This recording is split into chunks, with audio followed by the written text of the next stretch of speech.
Hello everyone, welcome back to knowledge for future study channel. मैं जुगल शर्मा। कनिष्ठ वैज्ञानिक सहायक की ये परीक्षा हुई थी 22 सितंबर 2019 को। इसके राजस्थान जीके के जितने भी इंपॉर्टेंट क्वेश्चन हैं वो हम इस वीडियो में डिस्कस करेंगे। अगर आप चैनल पर नए हो तो चैनल को सब्सक्राइब जरूर कर दें। पहला क्वेश्चन है, जयपुर में मीनाकारी की कला महाराजा मानसिंह प्रथम द्वारा लाई गई थी, ये कहाँ से लाई गई थी? तो पहला जो क्वेश्चन है वो अपने आप में क्वेश्चन है। क्वेश्चन ऐसे भी आ सकता है कि जयपुर में मीनाकारी की कला कौन लेकर आया था? कौन लेकर आया था? मानसिंह प्रथम। क्वेश्चन में ही आंसर दे रखा है। कहां से लेके आए थे मानसिंह प्रथम? ये लाहौर से लेके आए थे इस कला को, ठीक है। और मीनाकारी की कला फेमस कहाँ की है? जयपुर की। अब मीनाकारी होती क्या है इसका भी आपको पता होना चाहिए।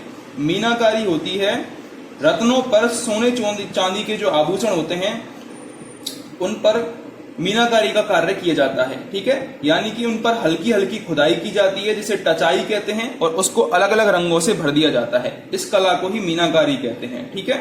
मीनाकारी गहने जयपुर के प्रसिद्ध हैं। अगर मीनाकारी की ही एक दूसरी शाखा की बात करें तो वो है थेबा कला। थेबा कला, और थेबा कला कहाँ की फेमस है? अगर आपको पता हो, सबको पता होता है वैसे तो ये क्वेश्चन। थेबा कला प्रतापगढ़ के सोनी परिवार की फेमस है। प्रतापगढ़ के सोनी परिवार की फेमस है, और नाथूजी सोनी ने इस कला को प्रसिद्ध किया था, ठीक है। नाथूजी सोनी ने इस कला को प्रसिद्ध किया था। अगले क्वेश्चन पर चलते हैं। अगला क्वेश्चन है, निम्न में से कौन सा गलत सुमेलित है? यह हमको बताना है। निम्न में से कौन सा गलत सुमेलित है? पहला है पाबूजी। पाबूजी कोलू, तेजाजी खरनाल, मल्लीनाथ जी गागरोन और गोगाजी ददरेवा, ठीक है। ये हमारे जन्म स्थान दे रखे हैं, तो कौन सा गलत है? मल्लीनाथ जी गलत हो जाएगा, क्योंकि गागरोन में किसका जन्म हुआ था? गागरोन में तो पीपाजी का जन्म हुआ था। पीपाजी खींची राजवंश के थे। गागरोन जलदुर्ग है, ये भी आपको पता होना चाहिए। गागरोन जलदुर्ग है, आहू और काली सिंध नदियों के संगम पर स्थित है। गागरोन में खींची राजवंश था, उसमें पीपाजी का जन्म हुआ था। पीपाजी का बचपन का नाम पूछा जाता है। पीपाजी का बचपन का नाम था प्रताप सिंह, वो भी आपको याद रखना है, ठीक है। पीपाजी दर्जी समुदाय के आराध्य देवता हैं। इतना मैंने पीपाजी के बारे में बता दिया। अब बात करें पाबूजी की, तो पाबूजी का जन्म कोलू में हुआ था। बिल्कुल सही बात है। कोलू गांव कहां पड़ता है? जोधपुर में पड़ता है। ये धांधल और कमला दे के घर इनका जन्म हुआ था। इनकी पत्नी का नाम भी आपको याद रखना है। देखो, लोक देवताओं की पत्नियों पर अक्सर क्वेश्चन पूछ लेते हैं। तो सुप्यारदे इनकी पत्नी का नाम था पाबूजी का, ठीक है। पाबूजी को गौरक्षक देवता कहते हैं। पाबूजी को ऊंटों का रक्षक देवता कहते हैं, ठीक है। एक क्वेश्चन और आता है, पाबूजी की घोड़ी के बारे में पूछा जाता है। पाबूजी की घोड़ी का नाम है केसर कालमी घोड़ी, ठीक है। ये भी आपको याद रखना है। पाबूजी की घोड़ी का नाम केसर कालमी घोड़ी, और बाईं ओर झुकी हुई पाग होती है इनकी। पाबूजी ऊंटों की जो रक्षक देवता माने जाते हैं। और ऊंटों को कौन सी जाति पालती है राजस्थान में? रेवारा जाति, राई का जाति भी इसे बोलते हैं, ठीक है। जब ऊंट बीमार हो जाता है तो पाबूजी की फड़ का वाचन किया जाता है। तो ये भी आपको याद रखना है। पाबूजी को गौरक्षक देवता भी माना जाता है। पाबूजी को लक्ष्मण जी का अवतार भी माना जाता है। ये क्वेश्चन भी पूछा जाता है कि लक्ष्मण जी का अवतार किसे माना जाता है? पाबूजी को लक्ष्मण जी का अवतार माना जाता है, ठीक है। अब बात करेंगे हम तेजाजी की। तेजाजी का जन्म खड़नाल में हुआ था, और खड़नाल कहां पड़ता है? नागौर में। वीर तेजाजी मेला भी भरता है पर्वतसर नागौर में, ठीक है। वो भी आपको याद रखना है। तेजाजी के पिता का नाम ताहड़जी था, माता का नाम था राम कुमरी। देखो, गोगाजी की माता पूछी जाती है, एक तो बाछल देवी। गोगाजी की माता कौन थी? बाछल देवी। और तेजाजी की माता कौन थी? राम कुमरी। कंफ्यूज नहीं होना है। तेजाजी की पत्नी का नाम था पेमल दे। तेजाजी की पत्नी का नाम था पेमल दे। ऐसे ही गोगाजी की पत्नी का नाम था केलम दे, ठीक है। पत्नी, माता, घोड़ी का नाम, क्योंकि लोक देवताओं पर क्वेश्चन आता ही आता है, ठीक है। पाबूजी की पत्नी का नाम सुप्यार दे, तेजाजी की पत्नी का नाम पेमल दे, गोगाजी की पत्नी का नाम केलम दे। ये आपको याद रखना है, ठीक है।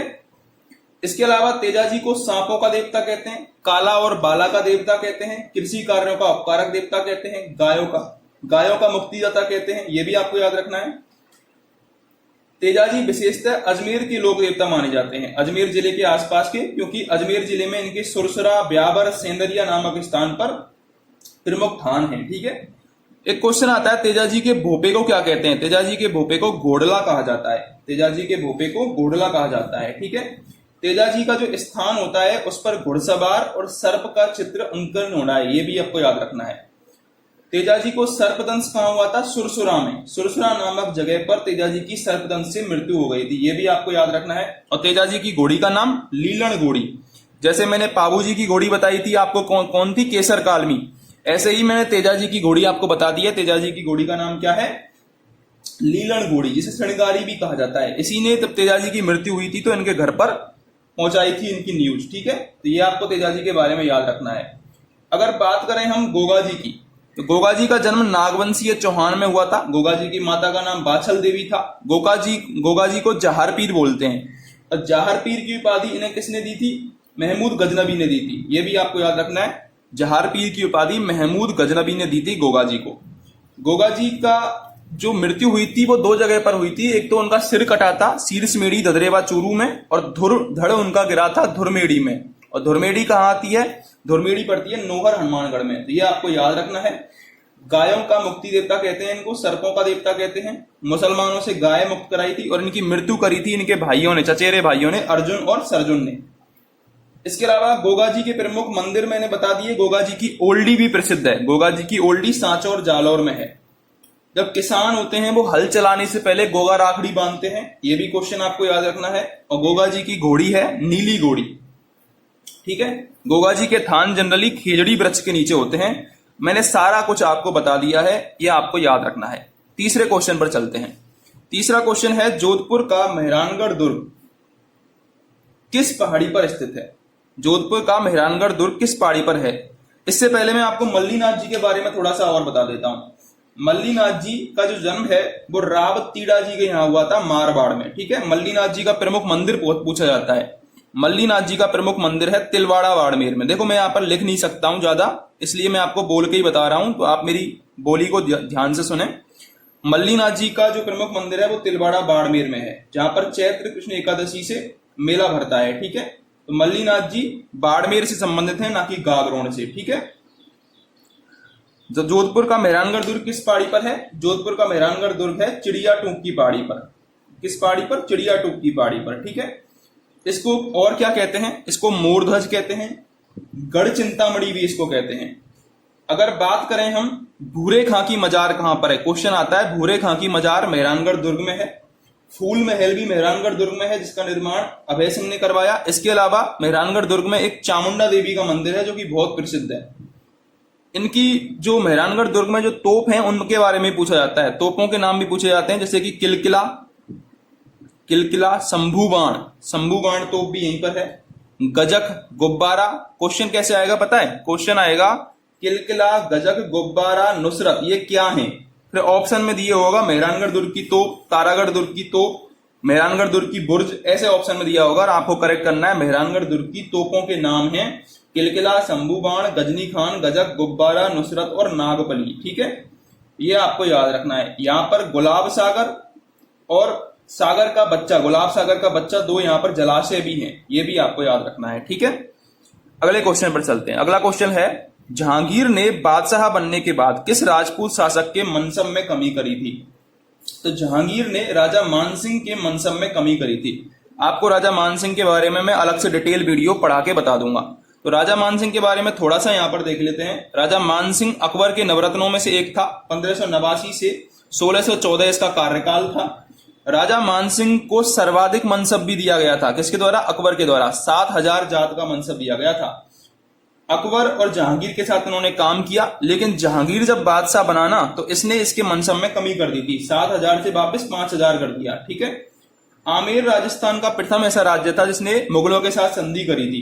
भारमल ने अपनी बेटी ब्याई थी अकबर के साथ, ठीक है। ये तो चर्चित किस्सा है जो आपको पता ही होगा।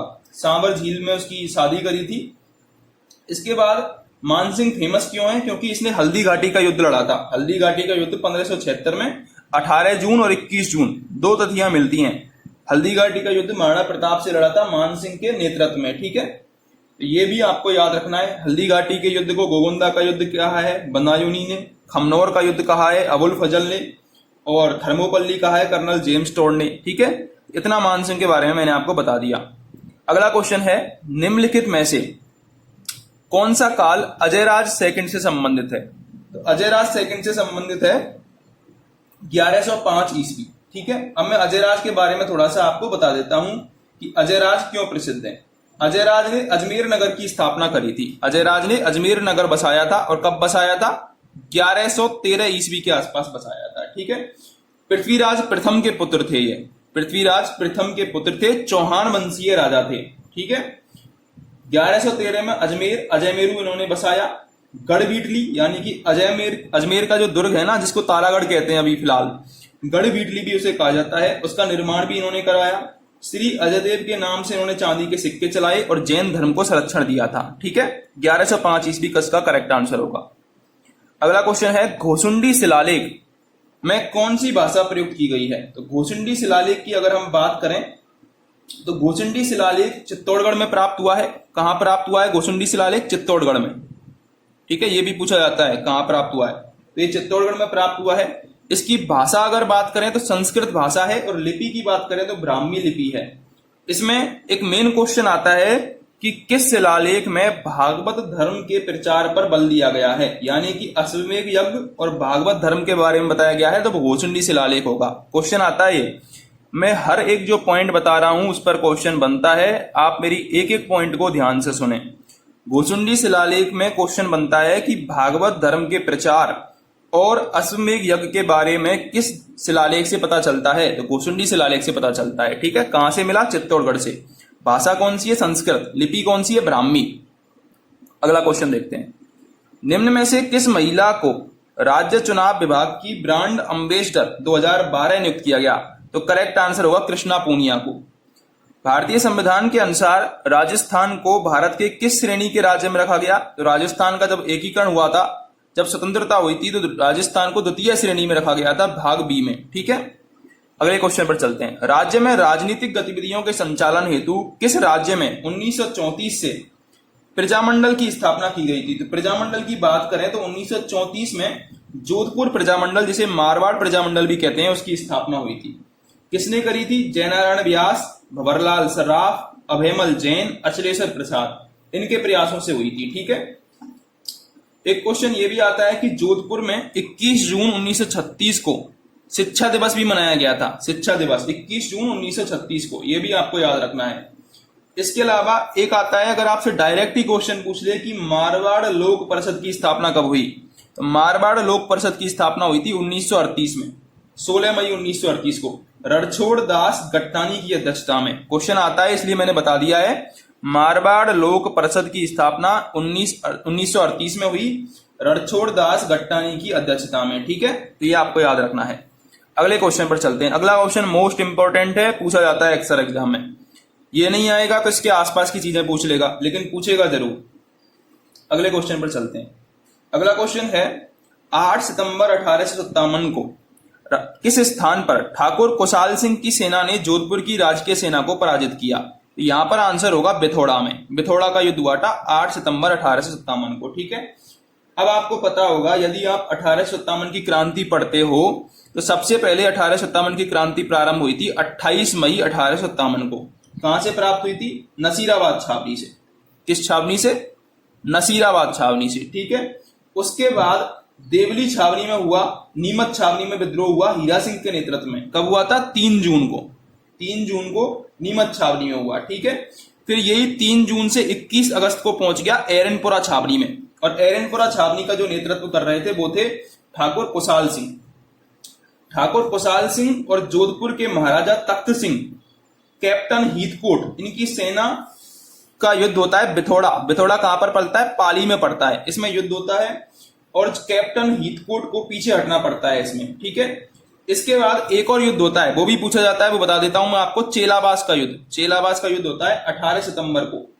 18 सितंबर को चेलाबास का युद्ध होता है। इसमें जोधपुर का जो पॉलिटिकल एजेंट होता है मॉक मैसन, वो मार दिया जाता है। ये क्वेश्चन आता है, मॉक मैसन, मॉक मैसन को मार दिया जाता है। जोधपुर का पॉलिटिकल एजेंट होता है। कौन से युद्ध में मारा जाता है? चेलाबास के युद्ध में, 18 सितंबर को जो युद्ध हुआ था, ठीक है। उसके बाद ये युद्ध होता है तो कर्नल होम्स के नेतृत्व में 20 जनवरी को एक और युद्ध होता है, जिसमें ये जो ठाकुर कुशाल सिंह है ये हार जाते हैं, इनकी हार हो जाती है, ठीक है। और ये शरण कहां लेते हैं? ये लेते हैं रावत जोध सिंह के यहाँ, कोठारिया के रावत जोध सिंह के यहाँ। ये क्वेश्चन भी आता है इसलिए मैंने बता दिया, कि ठाकुर कुशाल सिंह कहां शरण लेते हैं? कोठारिया के रावत जोध सिंह के यहाँ। ठीक है, ये जो चेलावास का युद्ध है इसे गोरों और कालों का युद्ध भी कहते हैं। एक आयोग भी गठित होता है, किसकी अध्यक्षता में? मेजर टेलर की अध्यक्षता में एक आयोग गठित होता है, मेजर टेलर की अध्यक्षता में। ठीक है, तो मैंने सारा कुछ आपको यहां पर समझा दिया है। अगले क्वेश्चन पर चलते हैं।